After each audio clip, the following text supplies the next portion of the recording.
Ang mabuting balita ng Panginoon ayon kay San Lucas. Nang nalalapit na ang panahong iaakyat si Jesus sa langit, ipinasyas niyang pumunta sa Jerusalem.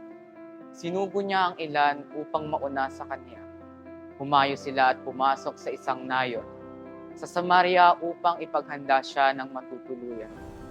Ngunit ayaw siyang tanggapin ng mga Samaritano sapagkat siya'y patungo sa Jerusalem. Na makita ito ni Santiago at Juan ay kanilang sinabi, Panginoon, payag ba kayong magpababa kami ng apoy mula sa langit upang pugnawin sila? Ngunit bumaling siya at pinagsabihan sila, hindi ninyo alam kung anong uri ng spirito ang sumasa inyo. Sabi niya, sapagkat naparito ang anak ng tao, hindi upang ipahamak ang mga tao, kundi upang iligtas sila. At nagtungo sila sa ibang nayon. Ang mabuting balita ng Panginoon. Makikita natin sa katauhan ni Jesus ang malawak na pag-unawa sa mga hindi pa tumatanggap at nakikilala sa Kanya bilang anak ng Diyos.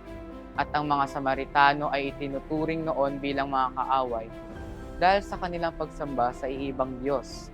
Subalit makikita natin ang pagpapakita ni Kristo ng pag-ibig ng Ama na ganap at lubos. Mula sa angkan ng mga Hudyo at Samaritano, ay maipabibilang ang marami sa kanyang ngalan. At ito ay ang mga Kristiyano. At ang pagkakilanlan sa atin bilang mga Kristiyano ay pag-ibig. Ang pag-ibig ay ang tanda ng ating pagtanggap sa mga mensahe ni Jesus. At naway ipamalas natin ito sa ating kapwa. Kapag ginantihan natin ng init ng ulo ang ating mga kaaway, ay binibigyan lang natin sila ng kapangyarihan laban sa atin. Kapag nanatili ang ating init ng ulo, tayo rin ay talo. Hindi tayo mapakali hanggat hindi nakagaganto. Hindi tayo makatulog, pati ang trabaho ay apektado at mga mahal natin sa buhay. Talunin natin ang ating mga kaaway sa pamamagitan ng pagiging mahinahon.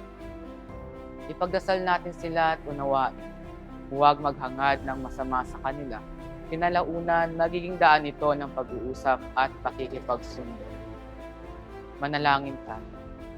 Panginoon, huwag nawa namin pairali ng init ng ulo na madalas magdala sa amin sa maraming gulo at kapahamakan.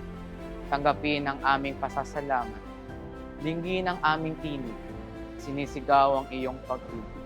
Pamibig ang lakas at pusat sa pagharap ng pagsubok sa buhay. Kami patuloy na magsusumikap ng makamtan ang mga pinapangarap. Ama, kami ay iyong kaawaan. Kami po ay humihingi ng kapatawaran at naway na patuloy ninyo kaming gabayan tungo sa landas ng katotohanan. Ito po ang aming samot dalangin, papuri at pasasalamat sa iyo, Panginoon namin. Amen.